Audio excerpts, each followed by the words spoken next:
Attendre après 35 ans, 1 an avant de consulter, peut te faire perdre du temps dans ton projet bébé. Si tu as plus de 35 ans et que tu es en projet bébé, il y a une phrase que j'entends encore trop souvent. On m'a dit d'attendre 1 an avant de consulter.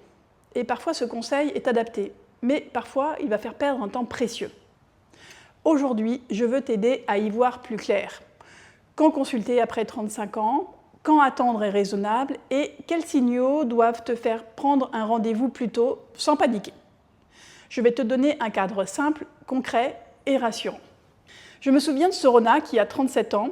Elle est venue me voir en consultation à la fois pleine d'espoir et d'inquiétude. Elle et son conjoint essayaient d'avoir un enfant depuis plusieurs mois. Et son précédent gynécologue lui avait dit, comme souvent, « Attendez 1 an avant de vous alarmer ». Sauf que Sorona trouvait ce conseil un peu étrange parce qu'elle avait toujours eu des cycles très irréguliers. Certains mois sans règles, d'autres avec des saignements très prolongés. Et malgré ses doutes, elle a fait confiance et elle a attendu. Après 1 an, toujours pas de grossesse, finalement, elle décide de me consulter pour un bilan. Et l'échographie révèle très rapidement un syndrome des ovaires polykystiques, c'est-à-dire un trouble hormonal qui empêche l'ovulation. Je lui ai donc donné un plan clair et j'ai prescrit un spermogramme pour son mari. Quelques jours plus tard, le résultat du spermogramme tombe, oligo-acénotératospermie, c'est-à-dire des spermatozoïdes peu nombreux avec peu de mobilité. Donc en clair, 2 facteurs d'infertilité importants pour le couple alors qu'il y a eu 1 an de perdu. Et Sorona, à ce moment-là, m'a dit quelque chose de très juste. Elle m'a dit « Et si on avait su ça plus tôt ?» Évidemment, moi j'ai trouvé que sa colère était tout à fait compréhensible et même légitime. À 37 ans, chaque mois peut compter dans un projet bébé. Et cette histoire illustre exactement la question du jour. Après 35 ans, est-ce qu'on doit vraiment attendre 1 an avant de consulter ? On entend souvent cette règle du 1 an d'essai. Et cette règle, elle vient d'une réalité. Chez les couples plus jeunes, la majorité va concevoir naturellement en moins d'1 an. Autour de 25 à 30 ans, un couple a de très fortes chances de concevoir à 1 an. Mais après 35 ans, la donne change. Pourquoi ? Principalement à cause de l'âge et en particulier de la qualité des ovocytes. Une femme naît avec son stock d'ovocytes, ces cellules ne se renouvellent pas, elles vieillissent avec elle.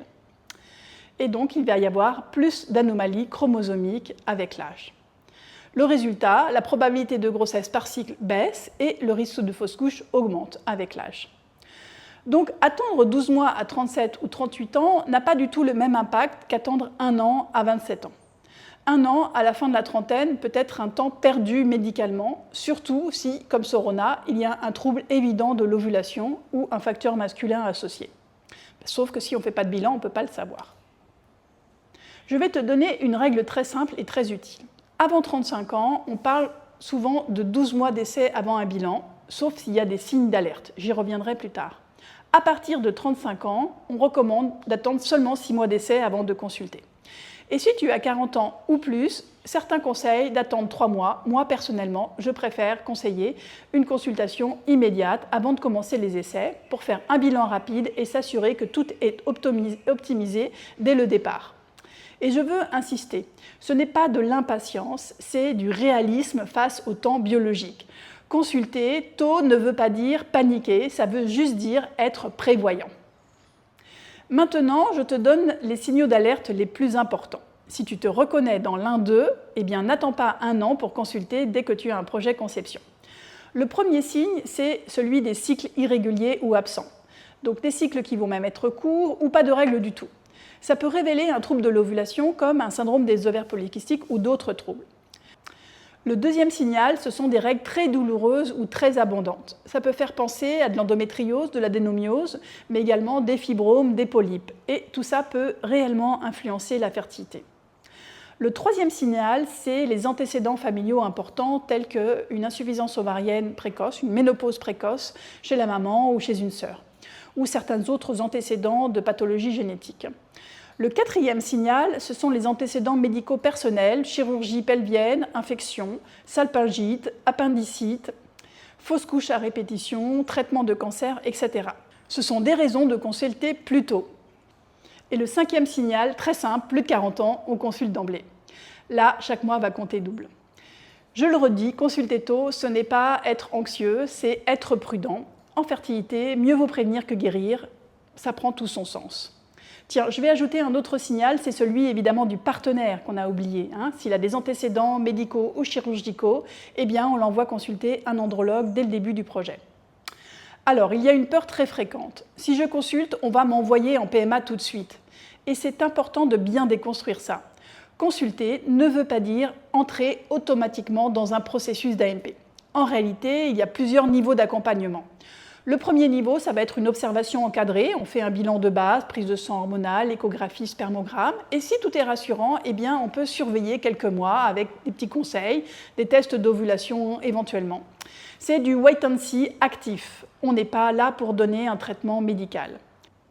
Deuxième niveau, l'optimisation. Corriger ce qui peut être modifiable. Thyroïde, vitamines, hygiène de vie, poids, arrêt du tabac.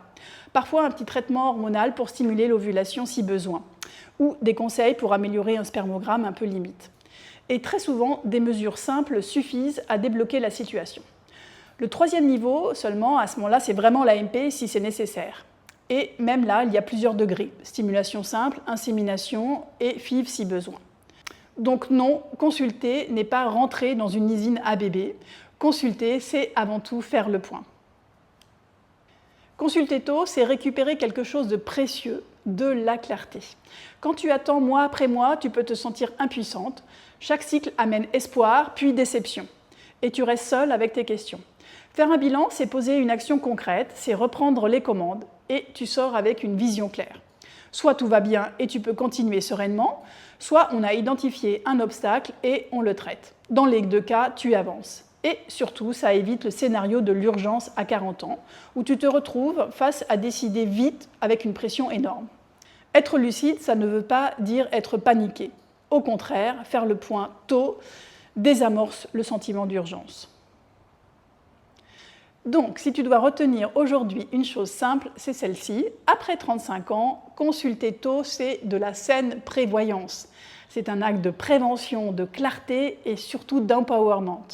Si tu as plus de 35 ans et que tu essaies depuis plus de 6 mois sans résultat, ou si tu as des signes d'alerte que j'ai nommés, tu as le droit et même raison de demander un avis. Et si tu veux maximiser tes chances sans te perdre dans des erreurs classiques, j'ai préparé un guide gratuit, les 7 erreurs qui sabotent la fertilité après 35 ans. Le lien est ci-dessous. On se retrouve très bientôt.